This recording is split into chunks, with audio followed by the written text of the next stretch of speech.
What are you doing today?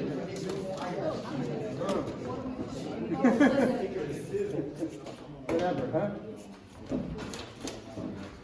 Did you get Hey, one? how are you? Yes, just hiding this way.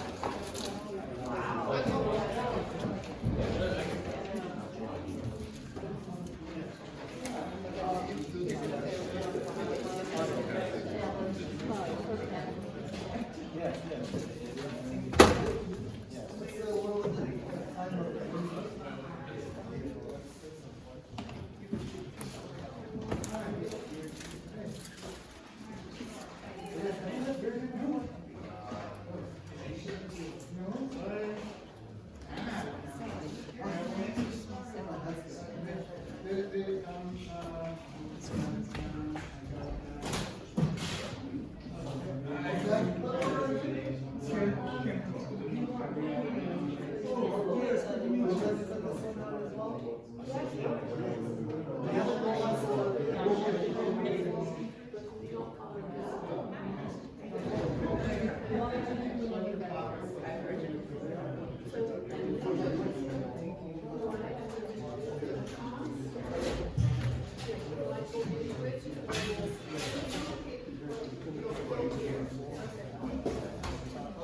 Everybody is starting to trickle in, so I'm going to start the evening now.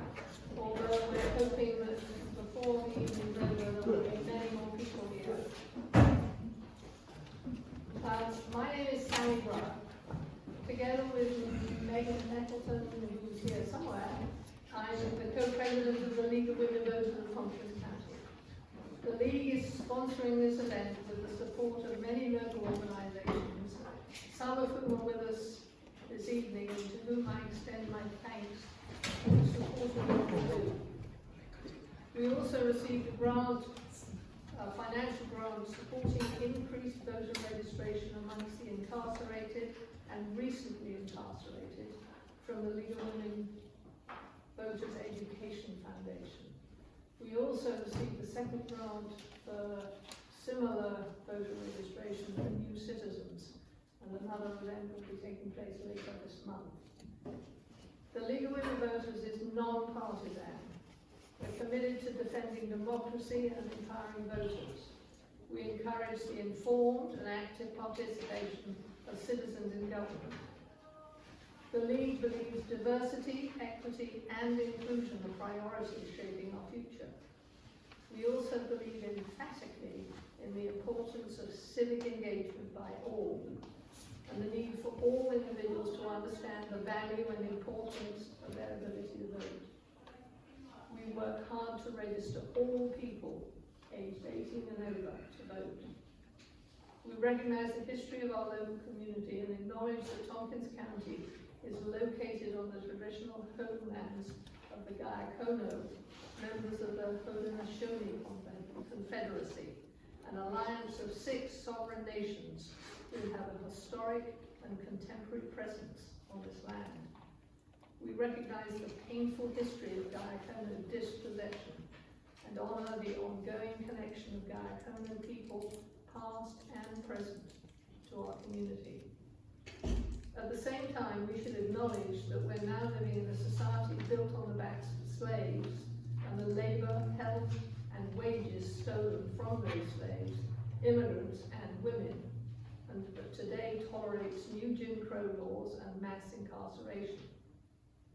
Our program tonight is intended to shine some light on these issues. We have a unique opportunity to be inspired by ordinary people who have done extraordinary things for themselves and for the community. care about justice and the common good. We hope our speakers tonight will encourage you to become engaged in local issues, to learn why your vote is important and can make a difference when you use it. In addition to hearing our speakers, later this evening please grab some food, register to vote, meet our co-sponsors, and learn about the upcoming election issues. And now I'm going to hand over to Emily Adams, who will introduce you to our speakers.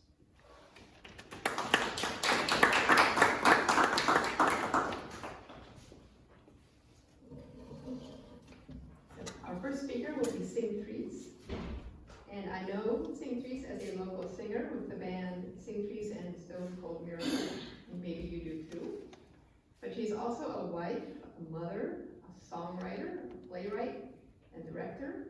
And she's toured around the world, including singing in Malta, Norway, Hungary, Germany, Italy, and even in the Vatican. She has appeared in films and performed in theatrical roles. She recently sang an original song at an amateur night at the Apollo in Harlem and won first place. Critics call her voice milk and honey to the ears, but her voice is more than that. It is her gift, something quite magical that she has agreed to share with us today, while also telling us a bit about the journey that brought her here.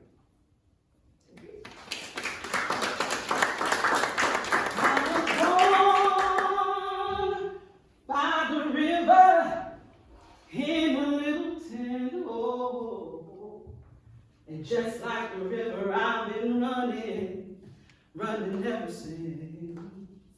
It's been a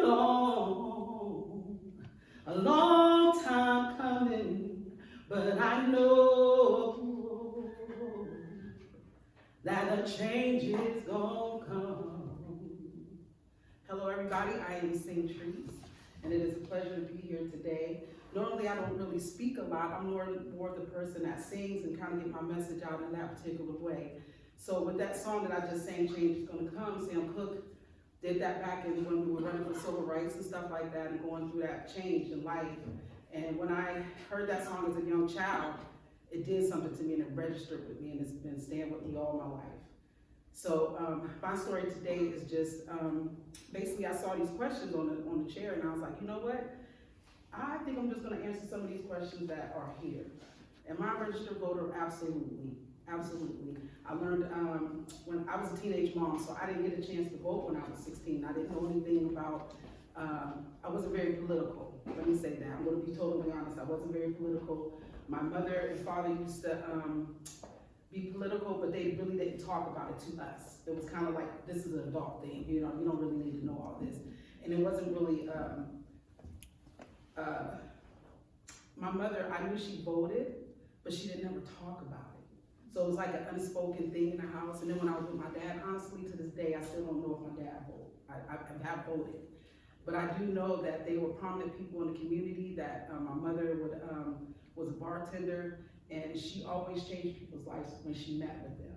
And so when it came around voting time, I remember one particular time that I do remember that was very prominent to me, was that my mother saw that we needed to change in our community. We have a lot of homeless people at this time. And always around Christmas time, people would always be, you know, just outside and it'd be cold. I'm sorry, not Christmas, Thanksgiving.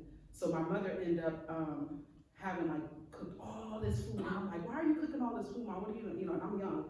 And she said, because I want people to come in and let them know that they matter. She said, I want to feed the people that are on the street. She said, I want to make sure that they get something to eat.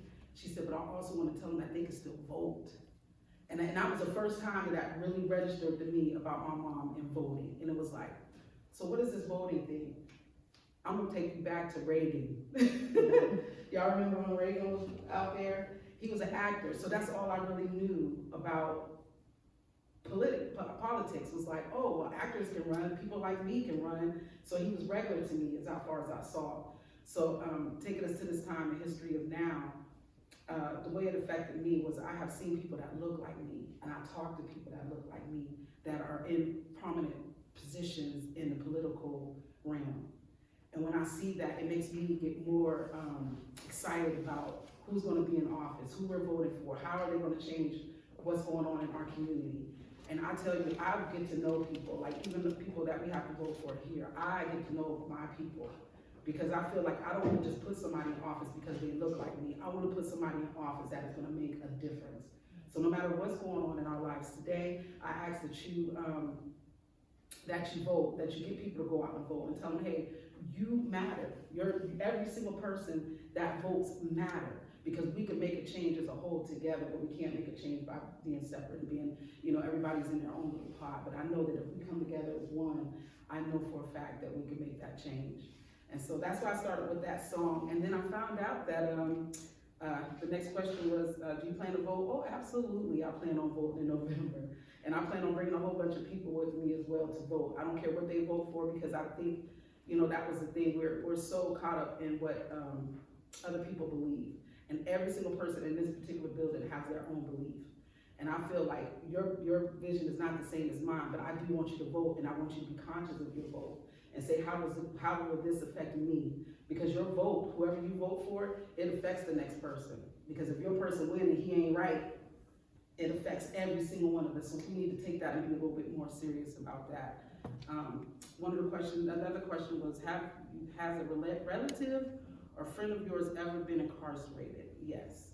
I've had family members that have been incarcerated, but that particular person that really affected me was a friend of mine. We were only 16 years old. Again, I was a teenage mom.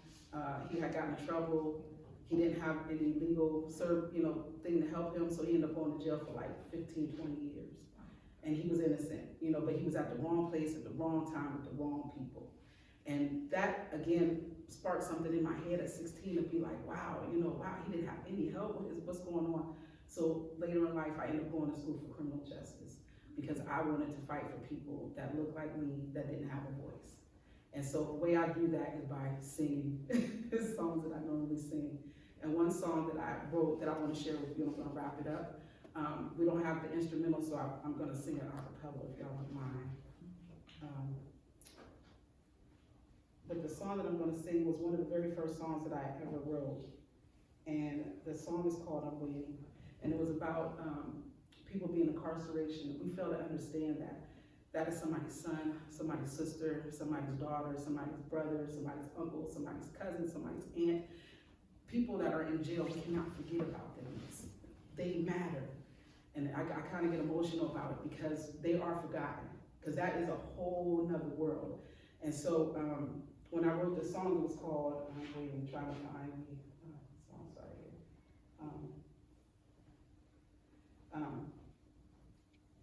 So when I wrote it, I was thinking of from a standpoint of a wife, a mother, a friend, being like, wow, you get that one phone call that just changes your whole entire life. So I'm going to just sing a little bit of it if you don't mind. They took you one night to a place dark and cold.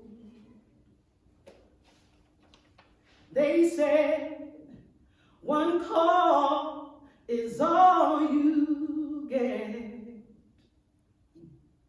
but you chose to call me and let me know you're safe. Now you're doing 6 to 8, but baby, I'll wait. I'm waiting for you to come home to me. I'm waiting for you to come home to me. You wrote, you called, but did it sound the same? Seems like you're breaking down and your head's going round, thinking I'm making a fool of you. But that's not the case. I don't want to see your face, not through a glass of shame and disgrace. You were framed by the same boys you claim hated the game. That's not in the rules, that's foul play. They use your name to cover the blame. That's why I'm waiting for to come home to me. I'm waiting for you to come home to me. Can't they see what you mean to me? I'm going crazy out here on my own. No job and no friends. It was just you and me till the end. I refuse to let them see me break. I'd rather act like everything is okay, 'cause I'm gonna wait for you till the end. 'Cause you're my baby, yeah, yeah, yes, I'm waiting for you to come home to me. I'm waiting for you to come home to me. I'm waiting for you to come home to me. Thank you again for listening to me.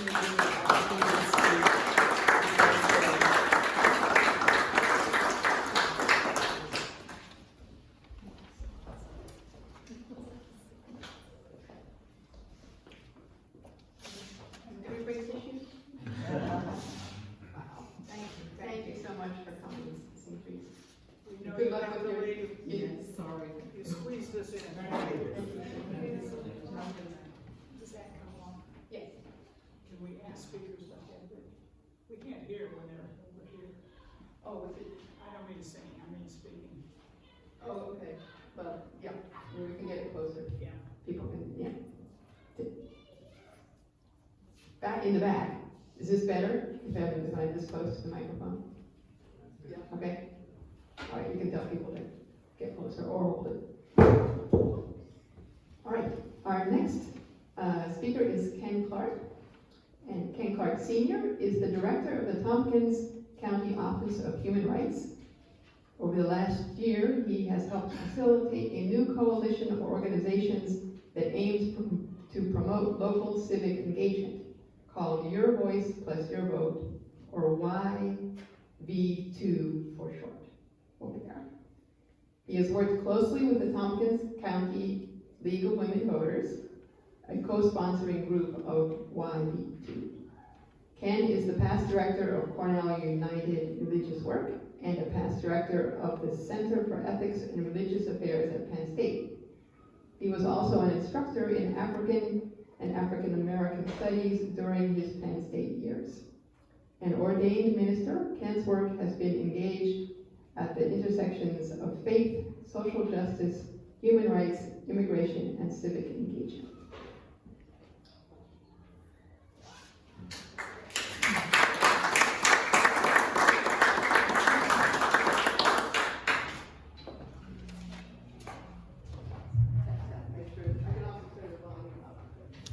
Okay, I think I'm good.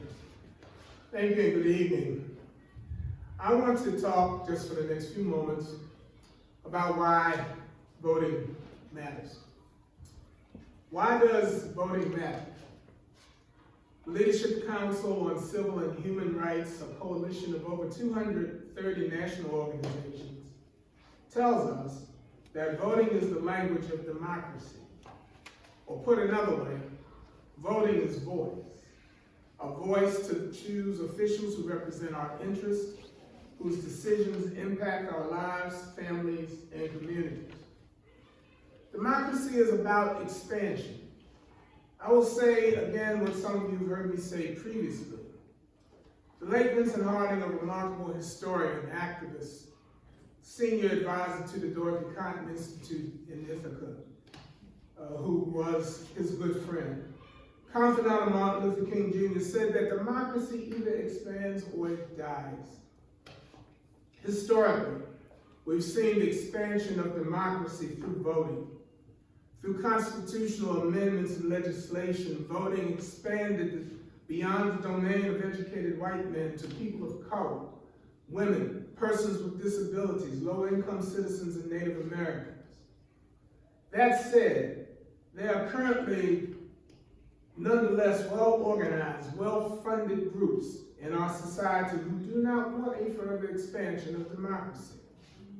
We've heard about them on Democracy Now!, Sirius XM, or NPR. We've read about them in the New York Times. We've seen them on CNN and MSNBC.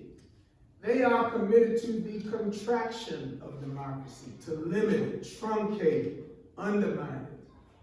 We have witnessed a wave of voter suppression since Section 5 of the 1965 Voting Rights Act was struck down by the Supreme Court in 2013.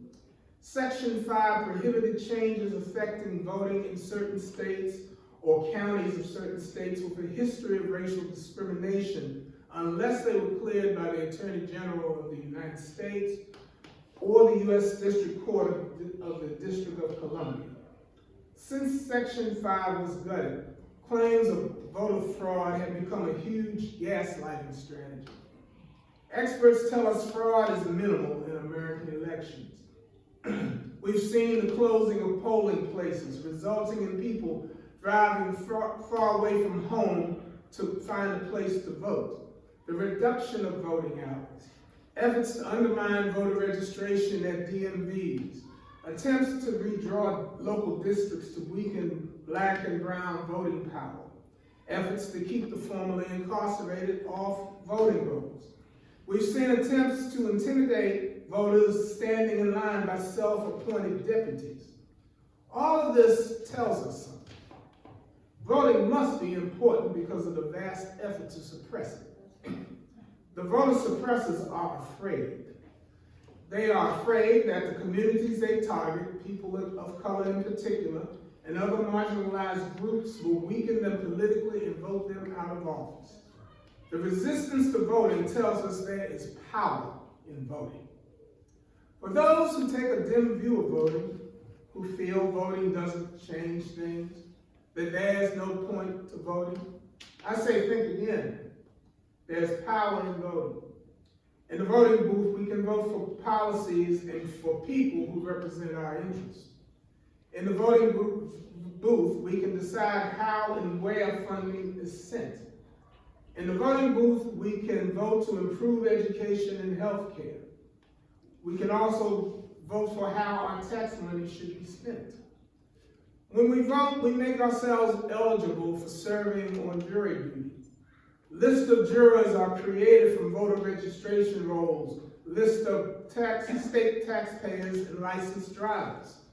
Voting can position individuals from marginalized communities to be eligible for juries and diversify juries, and it supports democracy. When we participate in jury duty, we support the right of all Americans to a trial by a jury of their peers. When we vote, we exercise a basic human right as described in Article 21 of the Universal Declaration of Human Rights. Everyone has the right to take part in the government of one's country directly or freely through chosen representatives. Everyone has the right of equal access to public service in one's country. The will of the people shall be the basis of the authority of government. They will be expressed by periodic and genuine elections, which shall be by universal and equal suffrage, and shall be held by secret vote or by equivalent free voting procedures. Another reason to vote is found on the website of the Nonpartisan Advocacy Alliance Center of Texas, and I paraphrase, if we do not vote, someone else will.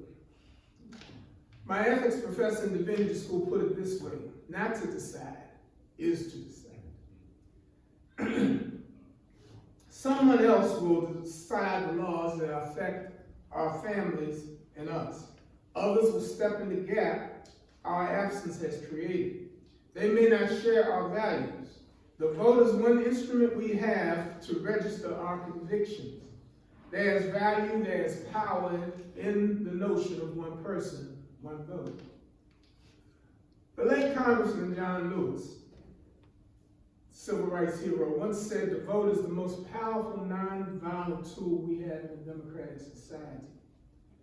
These are the words of a man who nearly lost his life protesting for the right to vote on the Edmund Pettus Bridge in Selma, Alabama on March 7, 1965, known as Bloody Sunday. When I was at Penn State, I taught an intro course in African American Studies. It included a lecture on the Selma to Montgomery campaign that led to the passage of the Voting Rights Act. Whenever I gave this lecture, I reminded my students why voting mattered. It mattered because of John Lewis's sacrifice. It mattered because of Jimmy Lee Jackson, an activist who died during the campaign at the hands of an Alabama state trooper. It mattered because of Reverend James Reeb, a white Unitarian minister from Boston, and Viola Liuzzo, a white civil rights activist from Detroit, both of whom were killed for their participation in the Selma to the Montgomery campaign. And it mattered because of the 3 decades of organizing the Dallas County Alabama Voters League by a black couple, Amelia and S.W. Boynton. Amelia Boynton, like John Lewis, was beaten on the Edmund Pettus Bridge and survived. 50 years later, just before her death at age 104, she, with John Lewis walking nearby, lived across that bridge in a wheelchair that was guided by the President of the United States, Barack Obama. Voting matters because John Lewis, Jimmy Lee Jackson, Viola Liuzzo, and Amelia Boynton made Barack Obama possible.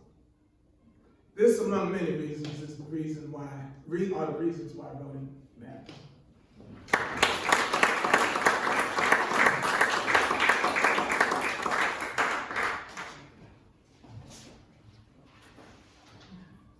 Thank you very much for the history lesson.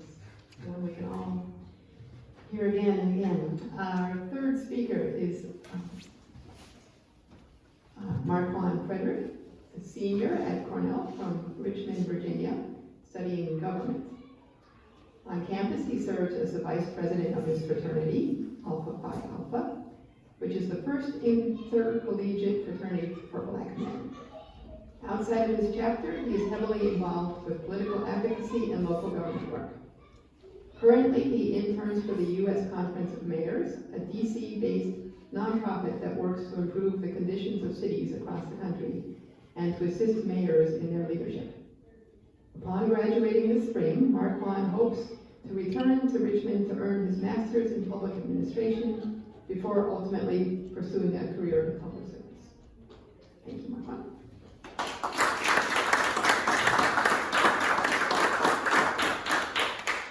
Hello, can you guys hear me?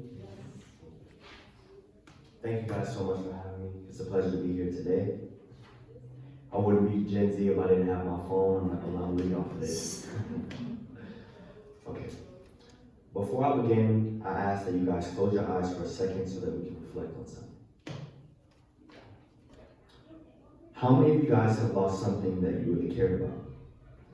For some, it may be the loss of a loved one, the loss of an after-school program you enjoyed going to as a kid because it kept you off the streets, or maybe even the loss of government support that you needed to sustain yourself and your loved ones. Think about how that made you feel. You can open your eyes now. What if I told you that the things we really care about are on the line as we speak, and that there's a possibility that we may lose them in the next election cycle? This is our reality, ladies and gentlemen, right now, in this very moment, in this very space. I stand here today because I would like to discuss a topic that is important to me, a topic I know is important to you all, because we seriously have to consider our futures and the futures of the things that we really care about. Today, I would like to talk about the importance of voting as a powerful tool not only for protecting those things, but for fostering change, redefining our lives, and empowering generations to come. I can't emphasize this enough, but the things we love and care about are on the line. Across the nation, we have witnessed Republicans strip the things we value most to pursue their own political agendas. Access to affordable health care and safe neighborhoods for those we care for the most. Access for livable wages so that we can put food on the table for our loved ones.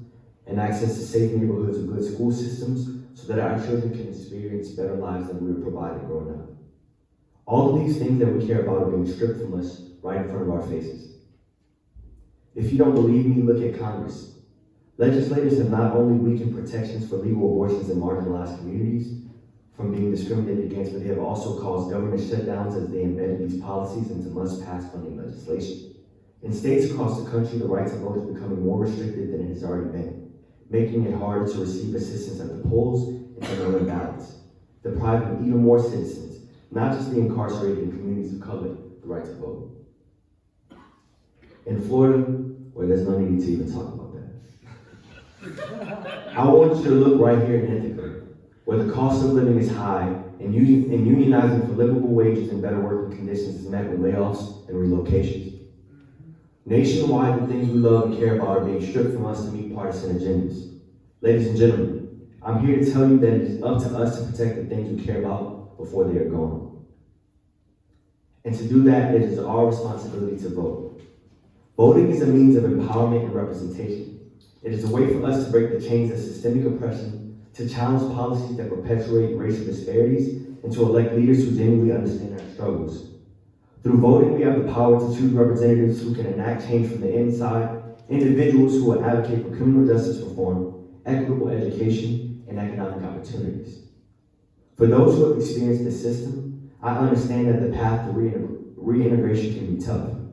But the right to vote is one of the most potent tools for rebuilding your life, and legislators realize this too. That is why they stripped it away from us. By participating in the electoral process, we redefine our identity.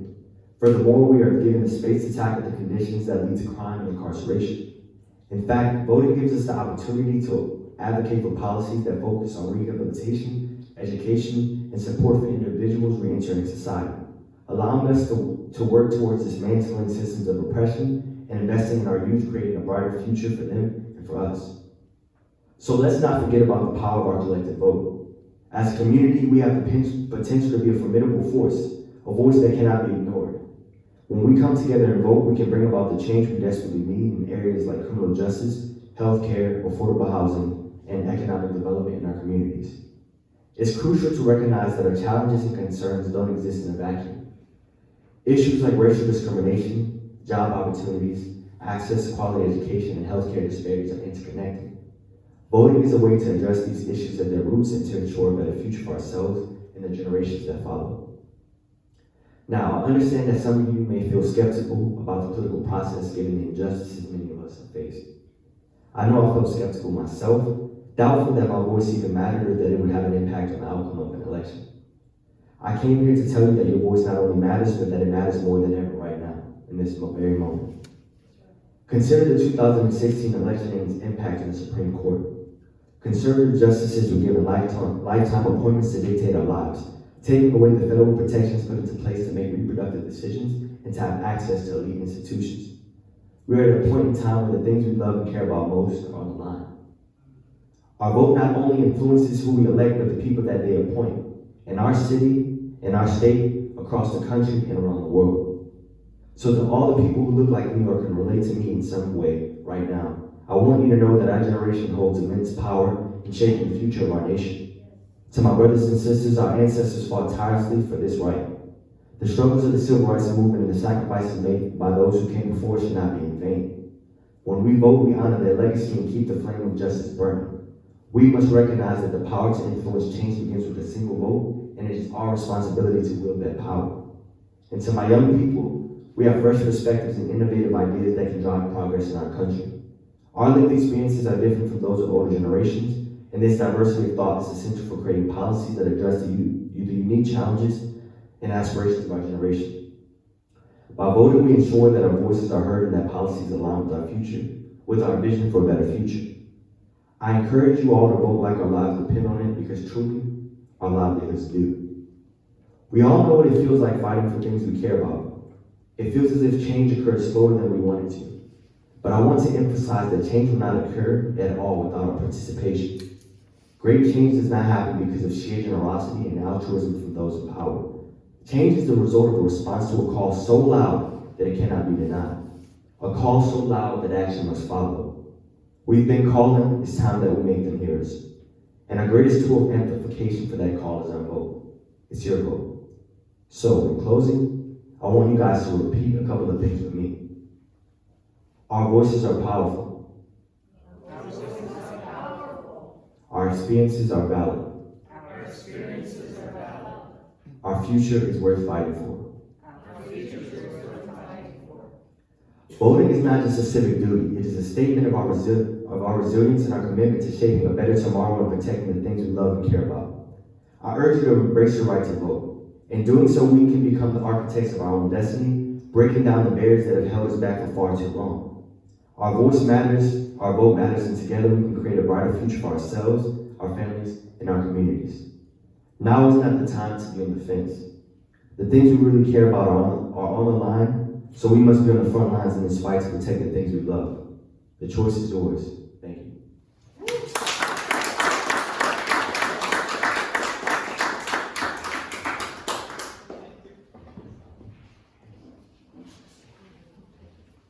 Thank you, Marquand. That was great. Our last speaker is Willie Owens. And Willie spent over 17 years in prison for a non-violent crime. Afterwards, he decided it was time to change his life and learn to be part of the solution, not part of the problem. He went to school and completed his bachelor's degree in human services. Then he and a friend started a nonprofit organization called Program of Peace in Chemung County, where they provide mentoring for children as well as help for people returning to society from jail or prison. Willie then decided to run for a position on the state committee for one of New York's political parties, which we can't talk about because this is nonpartisan. But he won his race, even though many people thought a black man wouldn't be able to win in Chemung County. Willie now works as a vocational instructor at McCormick Center and recently bought a 3.5-acre park where he wants to organize sporting events and other activities for his community. And he's here to tell us about his.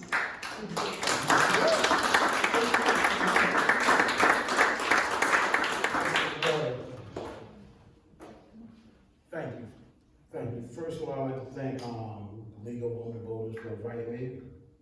I definitely appreciate it. Thank you, Emily. Thank you. I didn't write nothing to say. I just like speaking because I think it's more pure to me. My name was 00B1750.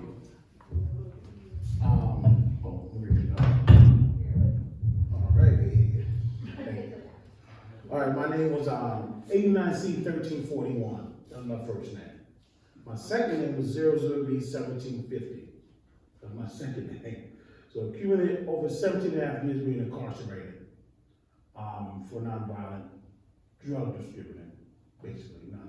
It's harsh now, but to me it was nothing. I did a lot of time, came home and decided like what I was doing, it wasn't working. And I tried something different when I helped the community. So years of just contemplating going to school and working and getting a solid foundation. I ran into a friend of mine, Troy Council, and we created a program of Peace, nonprofit organization. And we do mentoring for kids. We take kids to colleges, we educate them, we just mold them to greater people so they don't follow behind the path we took in life. Then later on, after years of our program being very successful, we're still going, I ran into another lady, Deborah Lynch. She said, you know something, Willie? You need to run for office because everybody knows you. I said, Dad, I'm a felon. I'm a felon. They don't pick people with felons and African Americans. I said, no, I'm telling you, do it. So long story short, I ran and I won. And so I'm the first black person in my position, the state committee of New York for my region, the first black. So that was something great to inspire other people of color to go for it. Dreams do come true. But that wasn't my dream. I'm still dreaming. So later on, doing my politician stuff, doing my program, working full time still, married to my beautiful wife, Wendy, who motivated me a lot and encouraged me to keep going, but trying to encourage me to slow down some too. But An opportunity came across, there was a park for sale, so I went to, the city and I purchased the park. And with this park, I wanna start doing, Special Olympics for people with handicap who don't get the awareness and the attention that they need. Football for kids, soccer, kickball for adults as well. So that's what I'm doing now. But what I'm saying all this to say this, when I was incarcerated, the last thing that ever on my mind was voting. And better yet, learning about Congress, mayors, councilmen, senators. That was the least thing. Till I got involved, and voting's so important. We didn't have the right to vote. People of color, and women neither. We didn't have a right to vote. So when the opportunity comes for us to be in a position to vote, we have to vote. And people said, I only vote for the president. That's all right. I think it's more important to vote for our local heroes, our local people who want to make a change. People, the legislation in our area, everybody who can make a difference in our community to make it right for our children. Because now, what's going on now, our kids it's terrible. The drugs, the crimes, the disrespect for adults, kids don't respect adults no more. So I think voting is so vital that we need to get involved and vote so our word can be heard and we can put people in the office who want to make a change for our community. I think that we have to be very vigilant in educating our children and educating our peers, educating our friends on the importance of voting and giving them the history. Like this, what's your name, sir? Ken. Mr. Ken, how he expressed, we need to know the history, where they came from to know where we're going at. Who gave their lives, sacrifice to be in position to vote. That is so important. We have people here a little older than me who still paving the way to try to make a difference. I think it's time for us to take the torch and carry that lesson on for voting. I think as a people, men, women, black, white, all races, that we unite and put people in offices who need to be in office, because what's going on in our community, in our country, it's terrible right now. We need people in position to change it, change that narrative. I don't want to get the red flag. But please vote, man. It's so important, man. And I'm blessed to be in a position to be a felon and get out and have the opportunity to vote and to pursue my vision to make our community safe. And through people where I vote for, they put me in a position where I don't have a felony no more. So we need people to make a change. Because when people in office put me in a position where I don't have no more felonies. So I'm cleared. So I have a free start to start all over. So it's important for me to spread that word and educate our people. Again, thank you. I appreciate everybody for making the time. God bless.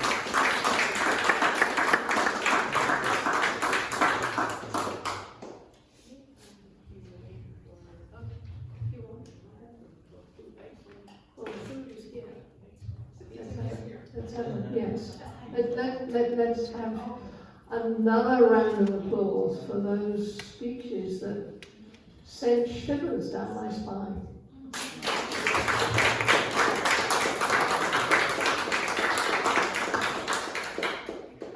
I can't believe that anybody doesn't go and register to vote. And I'm going to ask you now, is anybody not registered in this room? Well, you don't need this table, except there's lots of information about who you can vote for. And I can show you that later. Now, we were hoping at some point to have just questions and answers with our speakers, but the pizza is here and we can eat it warm now, or you can get yourself something to eat and then we can talk to our speakers. And have questions and answers. So, do you want to have questions and answers immediately, or do you want something to eat and then questions and answers? Which one is that? What? Eat first. Eat first. All right, we're going to grab something to eat, and then we'll call you to order, and you can come back and ask questions. And there'll be very informal questions. So, okay, food is behind you. Everybody's got a form that you filled out. Okay, we left some feedback forms on the chairs, and we'd appreciate it if you would fill them out and then hand them to Kathy, who's there in the nice sweater.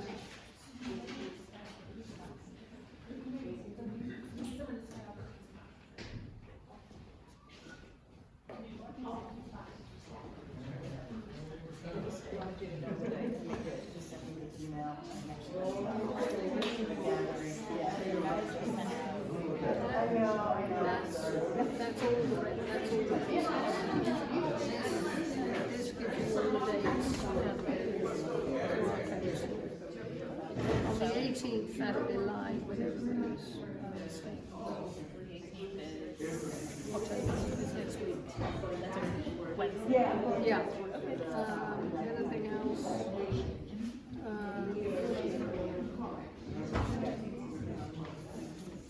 That's, well, except it's got all the same information on there.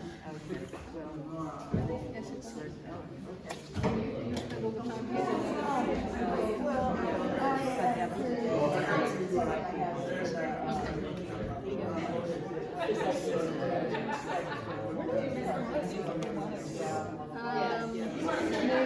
How many do you need? Oh, I don't know. I was wondering if she's a helpful guide.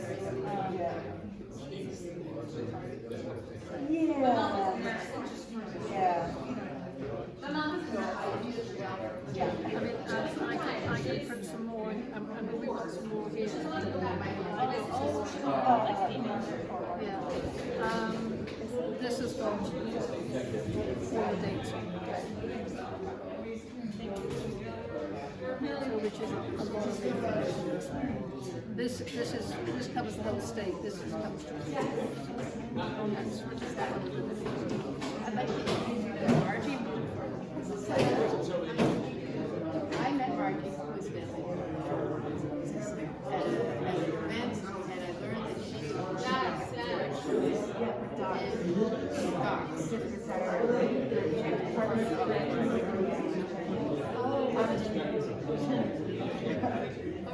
But anyway, so I had lots of experience with voter registration. Only for I live right here in Lansing. All these years I've been working all over the state. I wanted to start my own. As I said, I think we were, say this report.